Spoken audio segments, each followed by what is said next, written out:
Picture a bustling digital storefront. You have hundreds of customers trying to buy the exact same item at the exact same time. On the screen here, we have two users reaching for one single piece of data on our server. In a traditional database, handling this is like a single-lane bridge. To prevent people from stepping on each other's toes, the system slams shut a lock while one person makes an update. Everyone else, they hit a red light and have to wait their turn.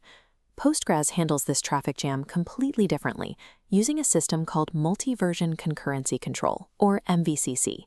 The golden rule is beautifully simple. Readers never block writers, and writers never block readers.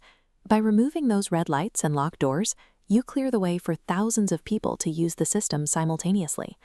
To understand how it pulls this off, think about how most databases update a record.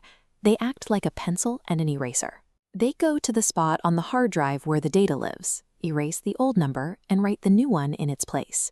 PostgreSQL throws the eraser in the trash. Instead of a whiteboard, it treats your data like a physical paper ledger written in permanent ink. Look at this ledger. PostgreSQL doesn't erase the original text. It crosses it out and writes the brand new version on the next line. Because the original ink remains, anyone looking at that older information can safely read it without being interrupted by the update.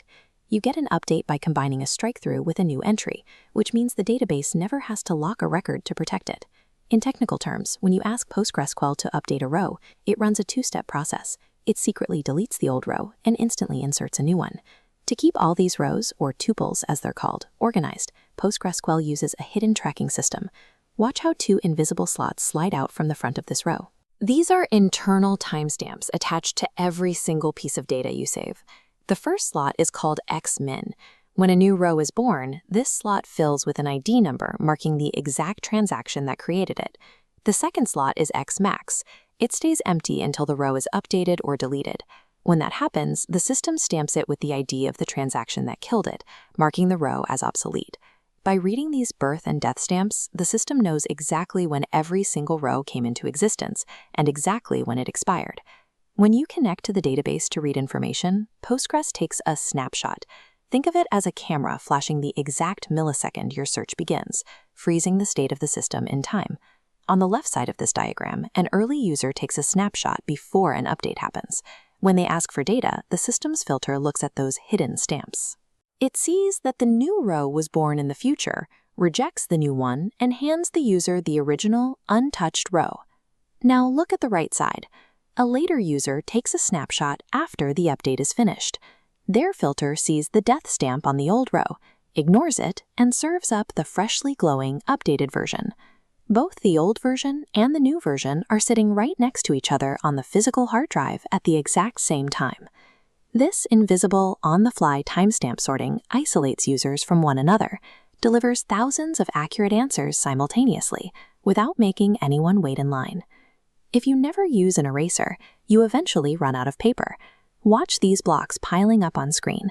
Every time you cross out an old record, that obsolete data stays right where it is, taking up physical space on your drive. These leftover crossed-out rows are called dead tuples. Over time, an endless pile of dead tuples slows your system down. When you search for information, the database has to physically scan past mountains of this invisible, dead data just to find the live rows you actually want.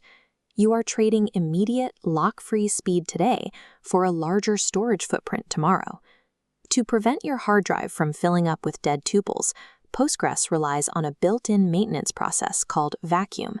In this diagram, you can see the vacuum process acting like an automated background janitor. It sweeps through your data files, looking for crossed-out rows that are so old, no active user could possibly need to read them anymore. Once it confirms a row is truly abandoned, it wipes them away.